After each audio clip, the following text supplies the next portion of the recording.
jalan sebagaimana doa yang kita panjatkan, Allahumma barik lana fi Sya'ban wa ballighna Ramadan wa hasil maqasidna.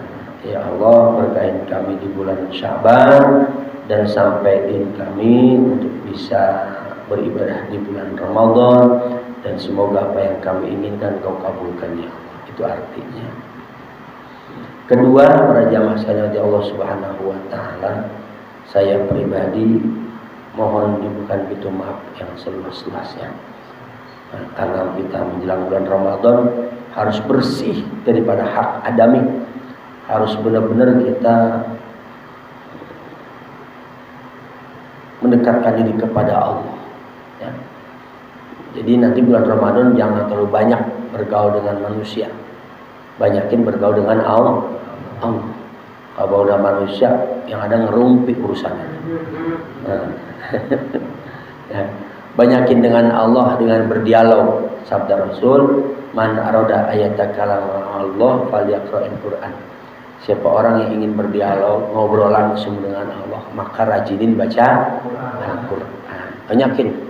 Dan memang Quran itu diturunkan oleh Allah di bulan Ramadan, tepatnya di malam Lailatul Qadar. Inna anzalnahu fi lailatul qadar. Yang ketiga, para jamaah yang dirahmati Allah Subhanahu wa taala, nanti ada yang namanya nisfu Sya'ban. Apa itu arti nisfu Sya'ban? Pertengahan bulan Sya'ban. Nah, tinggal dilihat kalender hijriahnya, jatuhnya malam apa tinggal dilihat. Pokoknya bertepatan di malam 15. Nah, malam 15 di pertengahan bulan Sya'ban. Ya. Dalam hadis Kanjeng Nabi Muhammad SAW, beliau bersabda, yarfa'ullahu a'malal ibadi kullaha fi hajas syahri. Allah akan mengangkatkan amal-amal seluruh manusia di bulan Sya'ban. Jadi buku catatan amal kita selama setahun itu diangkat. Tutup buku langsung disetor sama Allah. Alangkah bagusnya dan sangat dianjurkan sekali ketika mau tutup buku amalan kita, kita dalam keadaan beribadah kepada Allah Subhanahu wa taala. Makanya ulama itu ngajarin kita malam nisfu Sya'ban kumpul di musola, kumpul di masjid, kumpul di majelis taklim. Ngapain? Berdoa kepada Allah. Dengan apa? Membaca surat Yasin. Berapa kali? 3 kali. Kalau ditanya, aku ngapain baca surat Yasin? Kan Quran banyak. Jawabannya, Yasin mah tergantung diniatin. Kalau kita niatin buat A, bakal dijabah A. Tuh, baca 3 kali. Ulama ngajar sama kita tuh. Apa yang kita pinta? Pertama, mohon kepada Allah semoga kita dipanjangkan umur dalam keadaan ibadah sehat walafiat. Dipanjangkan umur dalam keadaan sehat walafiat bisa dipakai ibadah. Yang kedua, kita mohon kepada Allah agar dikuatkan iman Islam kita, karena kita akan mulai datang bulan Ramadan, kudu benar-benar kuat kita untuk ibadah. Siangnya puasa, malamnya taraweh, basahin lisan kita membaca Al-Quran. Minta sama Allah biar dikuatin iman Islam. Yang ketiga, yaitu diberikan keberkahan rezeki yang berlimpah. Amin ya Allah. Biar tenang. Kan enak kalau bulan Ramadan udah disiapin mah ya. Kalau orang dulu biasanya bekerja 11 bulan, 1 bulan kosong dari bekerja khusus buat ibadah. Kalau sekarang bulan Ramadan kagak kerja, kagak demo istri kita sama anak kita. Ya. Tuh, ya. 3 tuh minta sama Allah. 1, biar dipanjangkan umur dalam keadaan sehat walafiat. 2, diberikan kekuatan iman Islam. 3, Nah, diberkahkan dan limpah berkah rezeki kita. Amin ya rabbal. Di sini ada nggak kok? Ada nggak di sini? Ada ya? Alhamdulillah. Ada sedikit. Ya, sebab bahkan perumahan malah makaiin itu. Pakaiin yang ditinggalin. Sudah jelas tuh hadis Rasulnya.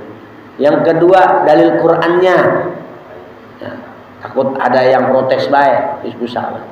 Dalil Qur'annya sudah jelas, surat Ar-Ra'd ayat 39. Allah berfirman, yamhullahu ma yasha'u wa yusbitu wa indahu ummul kitab. Allah yang menghapus, Allah yang menetapkan apa saja yang dikehendaki sama Allah. Karena di sisi Allah ada yang disebut ummul kitab, tafsirannya adalah fi lauhil mahfuz. Semuanya sudah tercatat di lauhil mahfuz. Bagi Allah bisa dihapus, bagi Allah bisa ditetapkan. Intinya kesempatan buat kita di malam nisfu Sa'ban itu pengen dirubah biar kita lebih baik lagi di situ. Ya, minta sama Allah. Minta, pengen punya anak yang soleh, minta di situ. Agar kita yang buruk jadi baik, yang baik jadi lebih baik lagi, minta sama Allah. Sebab takdir Allah ada dua, ada fi ilmillah, ada fi lauhil mahfuz. Kalau fi ilmillah mah urusan Allah itu, nggak campur baur dengan manusia, dengan makhluknya. Tapi fi lauhil mahfuz yang jaganya para malaikat, maka bagi Allah bisa hasil berubah di situ. Ya. Lihat lagi surat Ar-Ra'd ayat 11. Inna Allah la yughayyiru ma biqaumin hatta yughayyiru ma bi anfusihim. Allah tidak akan merubah seseorang selagi hamba itu mau merubah dirinya sendiri. Ayo, kudu berangkat semua ke mushola nisfu Sa'ban. Insya Allah. Bagaimana sholatnya? Nggak usah pakai sholat. Ya. Jangan pakai sholat nisfu Sa'ban. Nggak usah, karena itu bisa mungkar, sangat lemah. Apa yang kita pakai sholatnya? Silakan kalau mau sholat disuruh sholat tasbih 4 rakaat. Di situ sholatnya tidak diberjamaahkan, sendiri-sendiri, walaupun bareng tapi niatnya sendiri-sendiri. Kalau belum bisa nanti bisa dipimpin sama satu. Khairul terserah di sini. Ya, atau Ustaz Badapi itu masih muda, mimpin di sini. Ya. Nah, tuh baca. Apa yang dibaca? Bebas suratnya mah. Cuma tasbihnya berapa? 300 tasbih dalam 4 rakaat. Setiap satu rakaat 75 tasbih. Ya. Itu melaksanakan sholat tasbih. So kata Rasul, nggak bisa sehari, seminggu sekali, nggak bisa seminggu sekali, sebulan, agak bisa juga sebulan sekali, setahun sekali nih pakai nisfu Sa'ban. Kagak bisa juga seumur hidup sekali, masya Allah, berapa piraku ya, biasain. Al-Maghfur fi Khadamul Qudus itu sudah sebulan sekali. Ya, sholat tasbih. Ya, kita mah udah sholat tasbih setahun sekali tuh. Pas bertepatan di malam nisfu Sa'ban, biar bersih hati kita, zahiriyah dan batiniah kita bersih. Insya Allah. Ya, praktekin ya. Praktekin harus diamalin. Diamalin. Jangan kayak aliran-aliran sono tuh. Agak mau gitu-gituan nih. Apa itu dalilnya? Ya Allah. Dia memang nggak percaya sama ulama kali. Padahal itu sengaja ulama nyeting dari hadis Kangjeng Rasul. Gimana caranya supaya umat ini pas di malam nisfu Sa'ban itu, di pertengahan bulan Syawal pada ibadah, biar buku catatan amal ditutup dalam keadaan baik semua. Akhirnya disetting biar pada datang ke musola tuh, baca Yasin, berdoa bareng begitu. Ya maka kalau dicari dalil untuk nisfu Sa'ban baca Yasin itu kagak ada. Ya. Itu perkataan para ulama. Sedangkan ulama pewaris para nabi. Al ulama warasatul. Kita ikutin jejak para ulama. Ketika kita ikutin ulama, berarti kita ikutin Nabi kita Muhammad Sallallahu Alaihi Wasallam. Ya. 3 gitu. Yang keempat, apa sih amalan di bulan Sya'ban? Semuanya baik amalan yang kita kerjakan selama itu baik menurut syariat agama. Tapi ada yang diprioritaskan. Pertama, baca sholawat. Sholawat yang gampang beda. Mana? Jibril. Sallallahu ala Muhammad Sallallahu alaihi wasallam Sallallahu ala Muhammad Sallallahu alaihi wasallam. Itu ya, banyak itu. Lagi naik motor baca, naik mobil baca, lagi macul, lagi ngasah pesok baca, Sallallahu baca. Ya, lagi ngepel di musola baca salat itu. Ngepok-ngepokin istri baca. Padahal ngomong Sallallahu baca itu. Luar biasa saja Jibril. Mengapa? Sebab di malam nisfu Sya'ban Allah nurunin rahmatnya 300 rahmat. Allah turunin tuh melalui malaikat Jibril. Jibril, saat ini malam ini kau datangi umat Rasulullah, aku akan memberikan menyebarkan rahmatmu 300 rahmat. Mudah-mudahan ya kita kebagian rahmat Allah Subhanahu wa taala. Banyak selawatan ya. Selawatan. Tadi sholat itu yang enak tuh sambil santai. Bagian tasbih be. Bawa pegang tasbih. Sallallahu ala Muhammad. Enak. Naik motor gitu enak. Ya tapi jangan gas-gasin ya. Itu selawat. Yang kedua baca Quran. Quran merupakan surat cinta dari Allah. Allah sayang banget kepada hambanya yang rajin baca Quran. Karena orang yang rajin baca Quran bagaikan buah urtujah, bagaikan buah yang harum ketika diciumnya, rasanya pun manis. Intinya kalau orang rajin baca Quran, tidak hanya menyinari dirinya dan kebaikan untuk dirinya, juga orang-orang yang dekat dengan Quran tersebut, maka kebahagiaan, keberkahan. Banyak kudu senang sama orang yang suka rajin baca Quran. Deketin yang begitu, kita kebagian kasih sayang. Keduanya biar kebiasaan kita nanti datang bulan Ramadan udah nggak kaget lagi baca Quran. Gitu. Maka dalam hadis Rasul terbanyak melaksanakan puasa sunnah yaitu puasa di bulan Sya'ban. Nah kita susah kali itu ya. Udah baca Quran deh. Biar nanti datang bulan Ramadan ini perut udah kebiasaan, udah biasa, udah dilatih. Ya. Perut dilatih, lisan kita sudah dilatih untuk membiasakan baca Al-Quran. Kedua, yang ketiga yaitu sedekah. Orang yang rajin sedekah akan berlimpah, bukan berkurang. Tadi 300 rahmat Allah turun ketika orang itu bersedekah, maka akan dilipat gandakan ganjaran-ganjaran. Ya, insya Allah.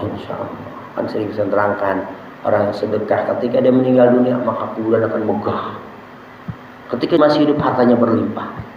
Datang ke akhirat nanti bisa masuk surga melalui pintu sedekah. Yang keempat yaitu silaturahim. Baik kepada yang hidup ataupun kepada yang telah meninggal dunia.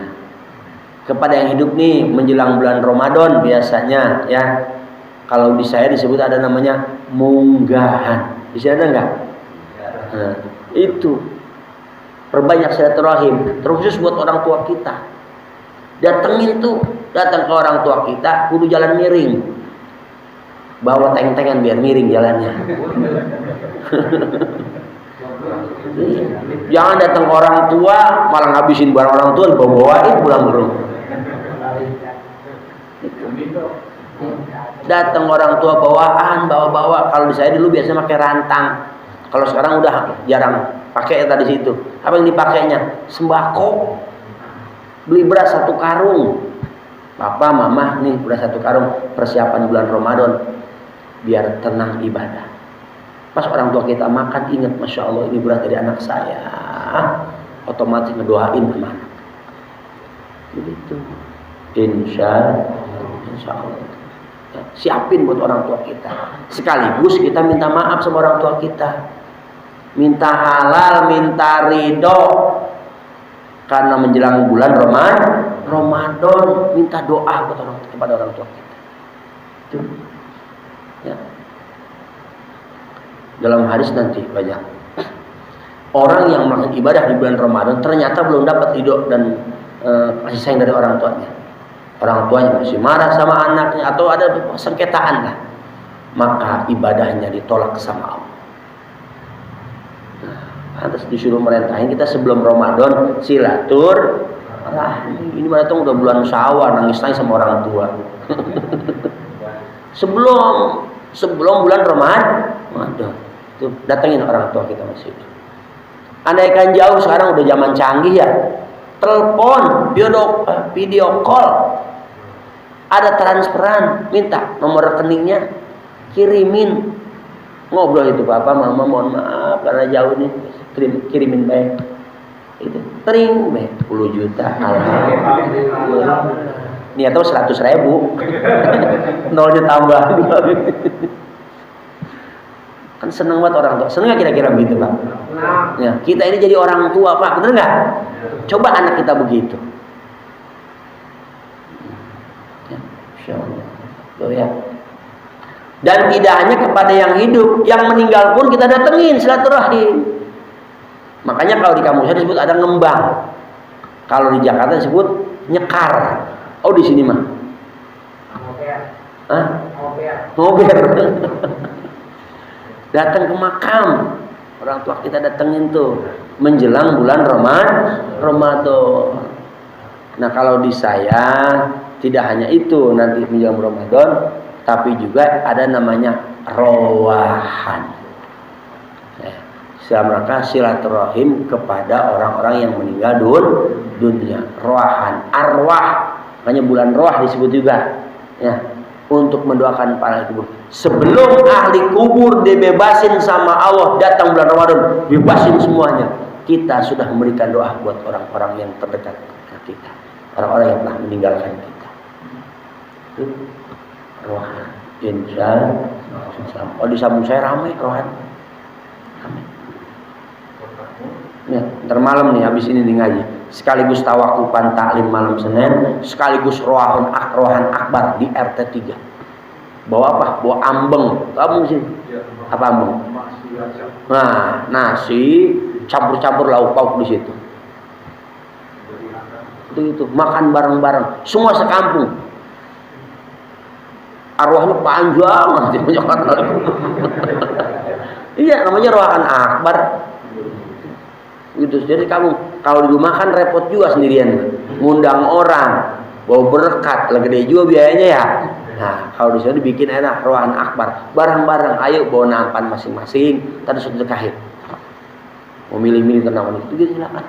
Mau sedekah jadi bareng-bareng, enak tuh. Di sini belum ada ya. Praktekin nanti, insya Allah. Rohan akbar, bareng-bareng, enak kan? Ada yang bawa nasi kebuli senampan, ada yang bawa nasi ambeng campur-campur tuh ikan mas itu sebagainya. Makan bareng-bareng, Masya Allah, hati tenang bareng-bareng. Ya. Jadi nggak ada tulisan baru, saling memaafkan menjelang bulan Ramadan, begitu. Ya. Allah, itu udah settingan ulama, kita tinggal ngikutin aja. Nah, itu ya 4 poin yang kita amali di bulan Ramadan, di bulan Sya'ban. 1, sholawat. 2, baca Quran. 3,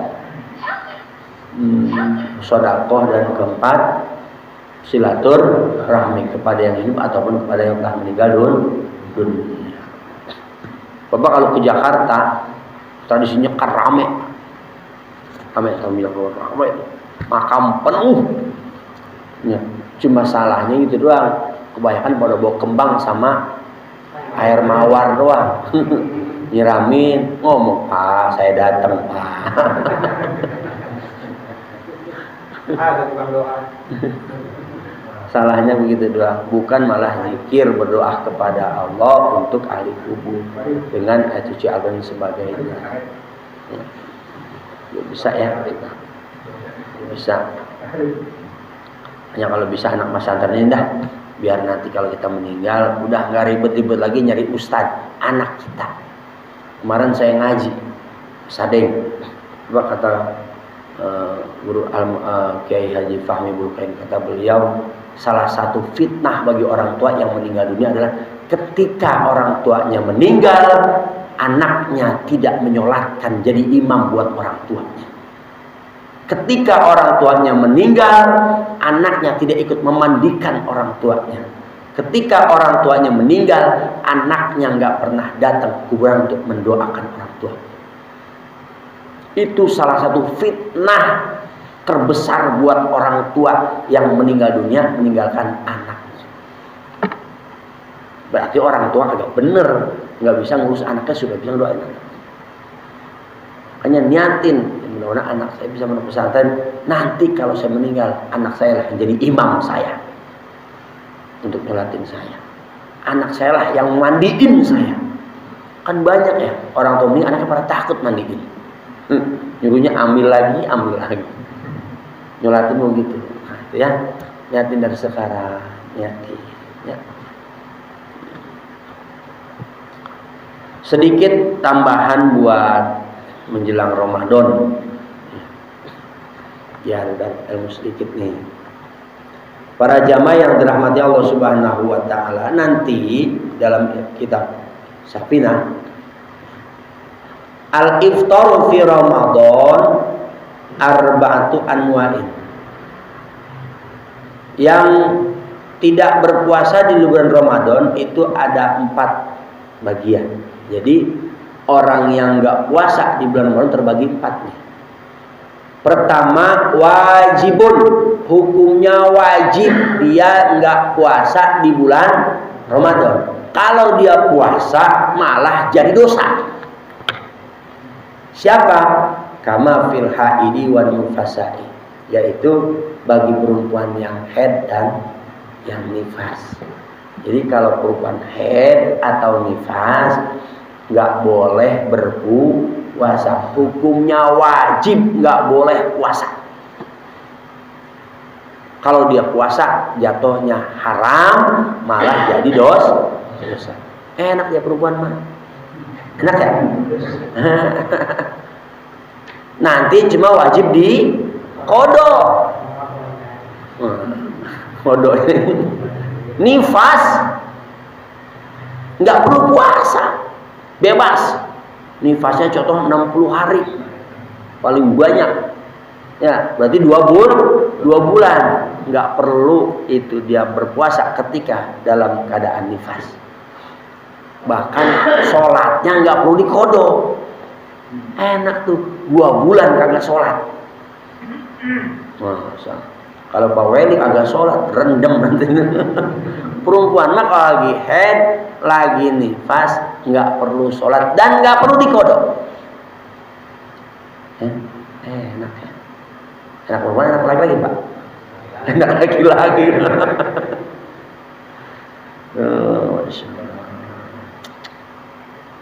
Yang hukumnya wajib, nggak boleh puasa. Wajaizun, yang kedua jaiz, boleh-boleh aja. Dia puasa boleh, dia nggak puasa juga boleh. Siapa itu? Kama fil musafiri wal maridi, yaitu bagi orang yang musafir dan orang yang sakit. Bagi musafir, orang yang dalam perjalanan jauh, ukurannya sudah 84 km sekian, atau ulama sepakat 90 km. Maka ketika dia nggak puasa, nggak jadi masalah. Ya. Nanti wajib di kodok. Kodok wajib nanti. Ya. Yang jelas ketika dia tidak berpuasa, nggak jadi masalah. Boleh-boleh aja.